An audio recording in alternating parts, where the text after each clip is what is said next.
हाँ हाँ मनोज दे बोल रहा हूँ, बोलो।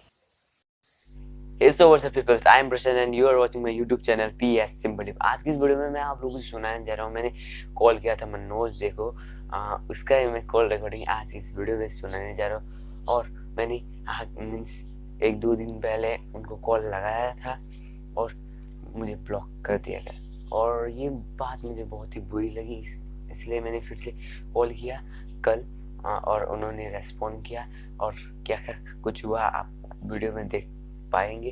सो वीडियो को कंटिन्यू करते हैं। अगर आप चैनल पे पहली बार विजिट है तो चैनल को सब्सक्राइब कर बेल आइकन को प्रेस करके और भी वीडियो को बिना लंबा किए स्टार्ट कर लेते हैं।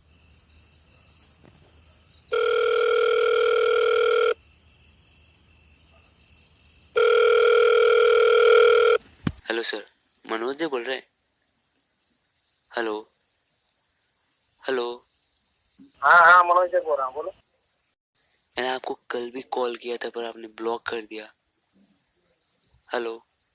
सबसे पहली बात मैं भाई तुम्हें बताना चाहूंगा कि मेरे घर का नंबर है, ठीक है। पापा के पास फोन रहता है, पापा का नंबर है, तुम बार बार इस पे फोन करते हो। हेलो सर, मैं भी एक यूट्यूबर हूँ और मैं आपसे कुछ सवाल पूछना चाहता हूँ। अच्छा बोलो, क्या क्या तो फिर तुम मुझे कॉल फिर से मैं तुम्हें लगाता हूँ अभी काट करके, ठीक है। अभी मैं जा रहा हूँ नहाने।